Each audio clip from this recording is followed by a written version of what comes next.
El Señor esté con ustedes. Y con tu espíritu.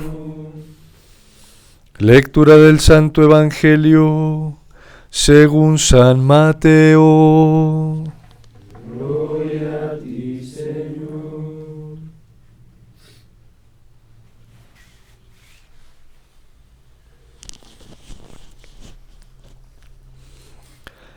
En aquel tiempo Jesús dijo a sus apóstoles: Cuídense de la gente, porque los llevarán a los tribunales, los azotarán en las sinagogas, los llevarán ante gobernadores y reyes por mi causa.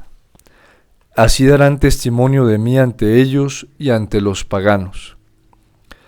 Pero cuando los enjuicien, no se preocupen por lo que van a decir o por la forma de decirlo, porque en ese momento se les inspirará lo que han de decir. Pues no serán ustedes los que hablen, sino el Espíritu de su Padre el que hablará por ustedes.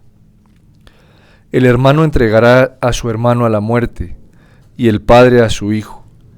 Los hijos se levantarán contra sus padres y los matarán. Todos los odiarán a ustedes por mi causa, pero el que persevere hasta el fin se salvará. Palabra del Señor. Gloria a ti, Señor Jesús.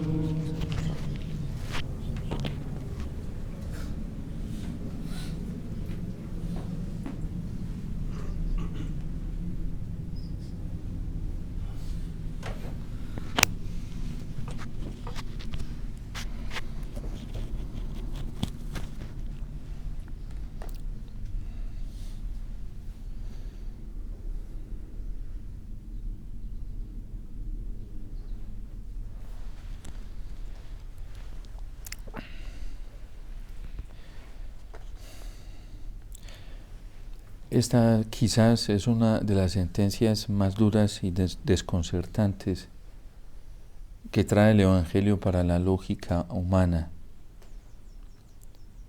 Pensar, como dice el Señor en el Evangelio, que un hermano entregará a su hermano a la muerte es casi que impensable e inconcebible, vuelvo y digo, a la lógica natural racional.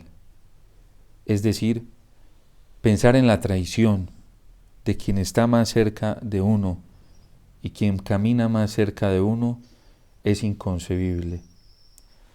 Y no sé si estas palabras podrían también interpretarse como conspiradoras, si se predicasen así, si se anunciasen así, porque son demasiado fuertes. El hermano entregará a su hermano a la muerte y el padre a su hijo. Los hijos se levantarán contra sus padres y los matarán. Todos los odiarán a ustedes por mi causa. ¿Será exagerado el Señor? Es más, ¿será exagerado y conspirador el evangelista Mateo cuando muchísimo después de la muerte del Señor, de sus apariciones, y ya en una vida que va evolucionando en la comunidad, se atreve a escribir estas cosas para su propia comunidad y para toda la iglesia? ¿Será exagerada la iglesia y demasiado atrevida poner estas palabras a tan solo un día del nacimiento del Señor, de la gran alegría pacífica, gozosa, armoniosa de nuestro Señor Jesucristo, traerlas a través de este Evangelio para recordarnos una verdad inminente desde la fe, ya no desde la lógica racional ni desde los sentimientos humanos, sino desde la realidad misma, desde la verdad misma de la fe? ¿Será exagerada la iglesia al hacer esto? ¿Será exagerado alguien que se atreva a predicar esto como una realidad para la vida cristiana y no solamente predicarla, sino creerla y aceptarla en su propia realidad cristiana? Resulta que no es tan exagerado, sarcástico, tan inconcebible cuando el Señor pide como respuesta ante esta deslealtad, ante la traición, ante la doblez, ante el asolapamiento, la actitud que pide el Señor es el amor y el perdón. Entonces no resulta tan ilógico para la fe. Es ilógico a la realidad humana cristiana y a la realidad natural del ser humano, porque ¿cómo es posible mirar a alguien como un conspirador, o que esto pueda suceder, que esto se pueda dar en la realidad, cuando el espíritu humano y natural nos pide venganza y sacarnos el clavo y pagar con la misma moneda? Pero no es así la respuesta que pide el Señor en el Evangelio, y no es la respuesta que pide la Iglesia. Hay que aceptar desde el Evangelio que esto es una realidad a la cual nos vamos a enfrentar si verdaderamente queremos ser fieles al Señor.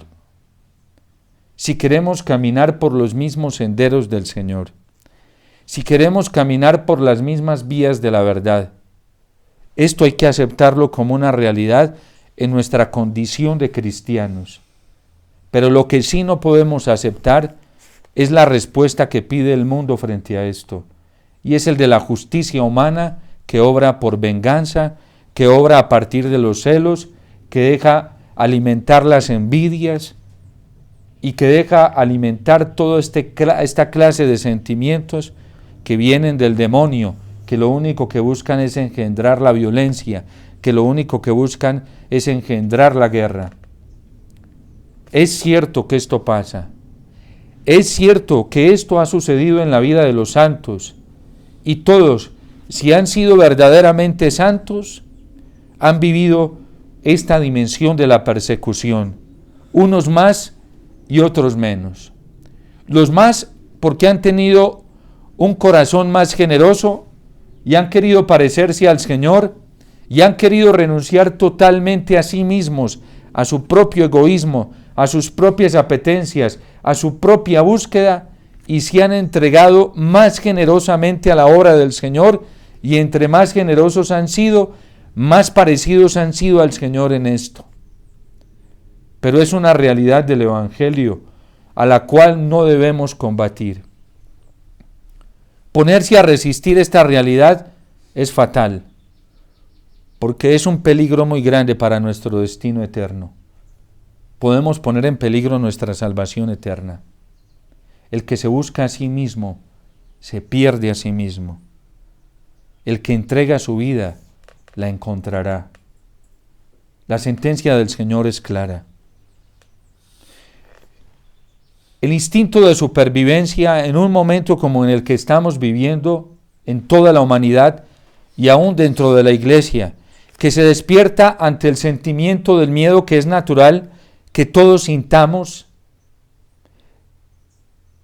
nos puede llevar a traicionar al Señor, buscando las seguridades humanas, evitando que nos contradigan, evitando que se vayan en contra de nosotros, evitando a toda costa que nos resistan, evitando a toda costa tener contradictores, evitando a toda costa que nos puedan relegar y tirar a un rincón y dejarnos solos por seguir al Señor.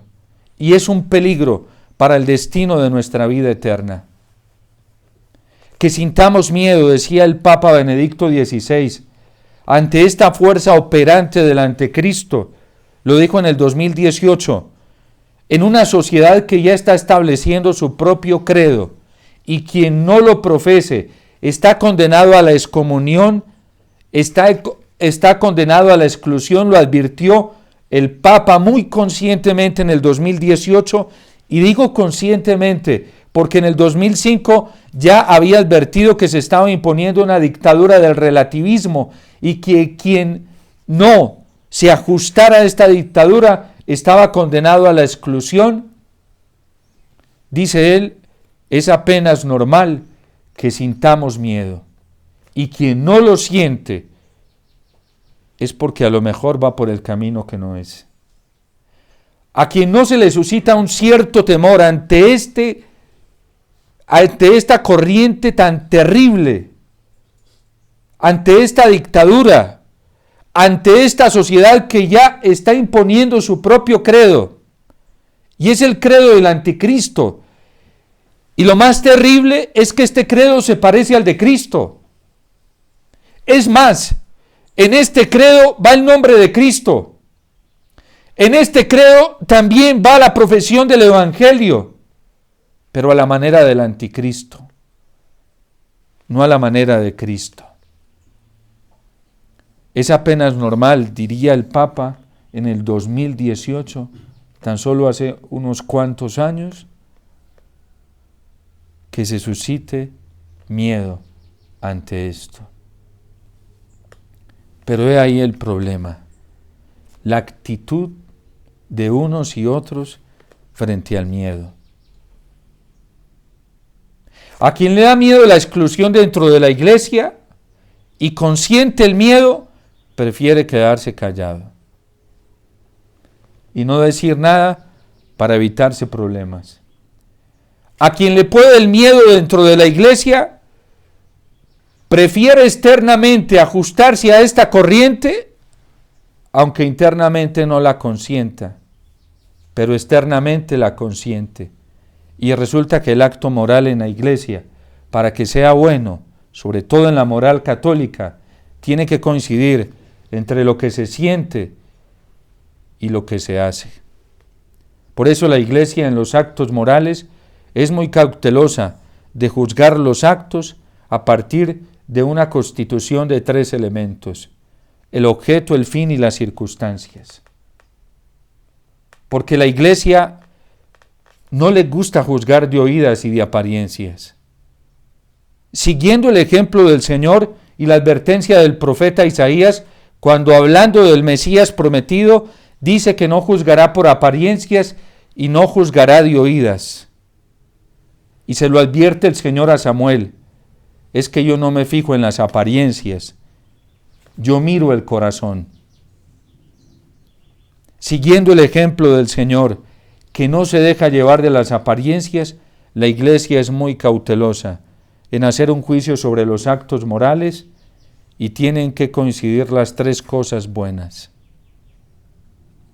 Es que, padre, yo tengo buenas intenciones, mi intención era buena, pero si tus actos no corresponden a los actos de Cristo y del Evangelio, por muy buenas que sean tus intenciones, tu acto no es bueno. Padre, pero es que eran las circunstancias, mire la presión social, la situación cultural en la que yo me encuentro.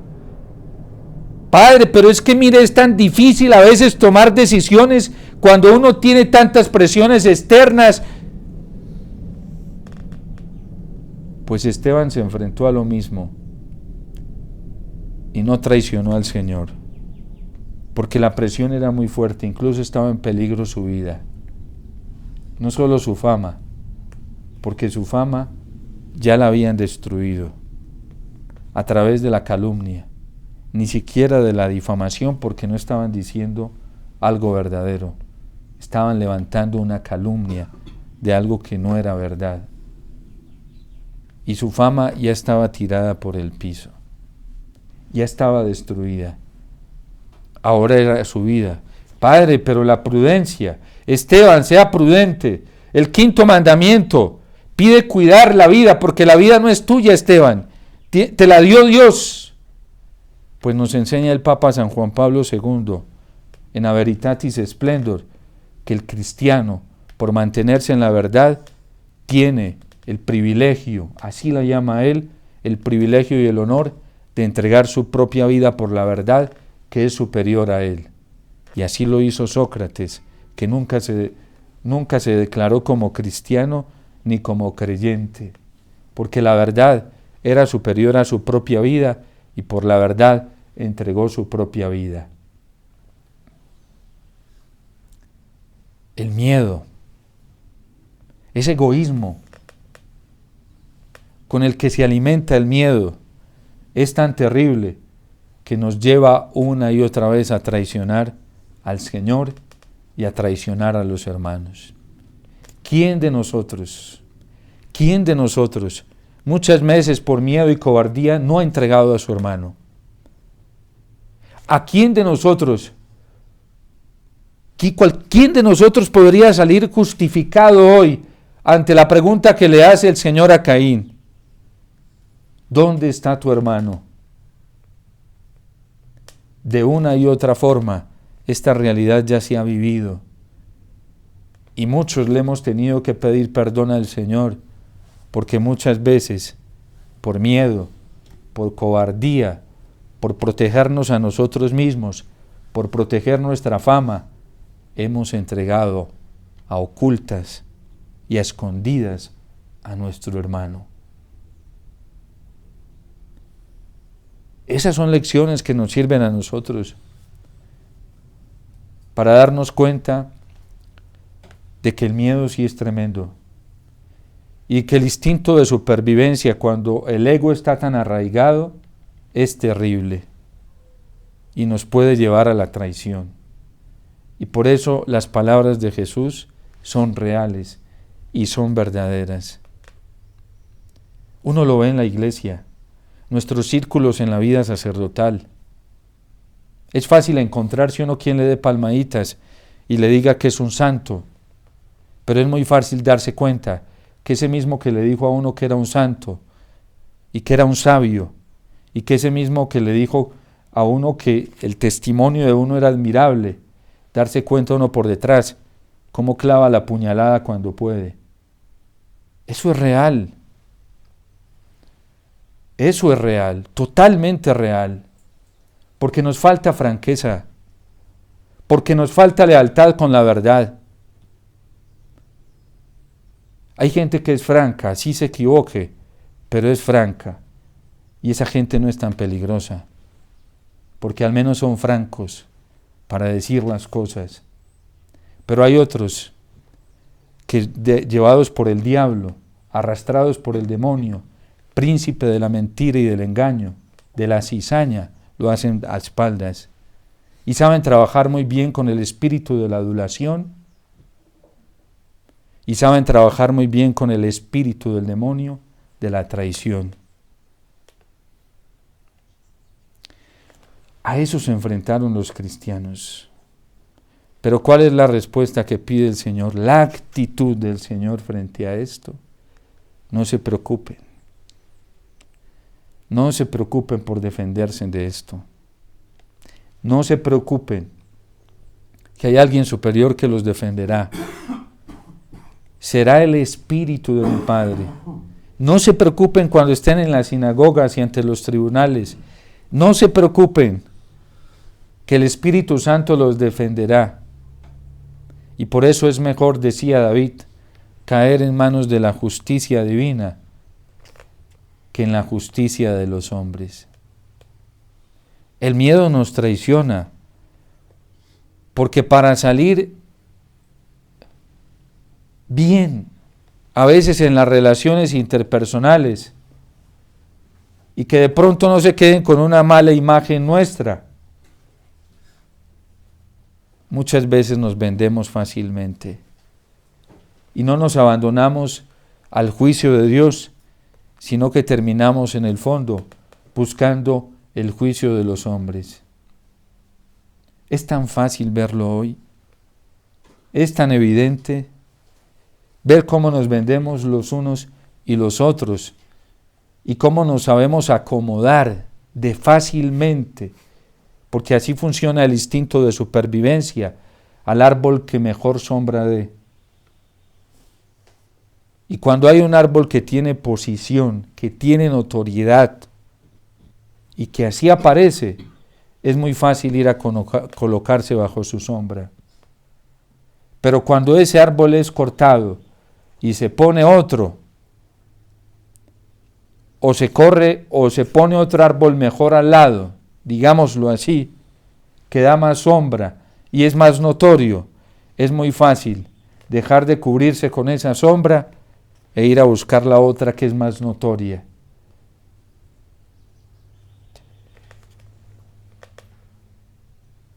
que guarda su vida, dice el Señor en el Evangelio, la perderá. Y el que pierda su vida por mí, la encontrará. Por eso Esteban prefirió la justicia de Dios y colocarse en manos de Dios, así terminara solo, así terminara sentenciado a la muerte y lapidado como terminó. Y antes de eso Dios le permitió un consuelo. Vio los cielos abiertos y vio al Hijo del Hombre sentado a la derecha del Padre. Ahí estaba Cristo diciéndole: no temas, Esteban, que yo hoy reino con poder y este es el reino que a ti te espera. No tengas miedo en dejarlo todo por mí. San Pablo lo aprendió y por eso en sus cartas varias veces los dice: yo no busco la alabanza de los hombres. Si buscara la alabanza de los hombres, sería un fatuo. Si buscara la alabanza de los hombres, quedaría perdido. Yo no busco la alabanza de los hombres. Y por no buscar la alabanza de los hombres, terminó como terminó, decapitado, traicionado, incluso a los mismos que él les había hecho el bien y había acompañado, por los que estuvo noches sin dormir, días sin comer, lo traicionaron, de su misma comunidad. Aquellos que lo abrazaban y le manifestaban su amor y le hacían todos los reconocimientos y honores, terminaron traicionándolo. Todos me han dejado solo, se lo dice a Timoteo en una carta de confianza a su hijo fiel y leal. Solamente unos cuantos han permanecido conmigo, pero en la hora de mi defensa, todos me dejaron solo.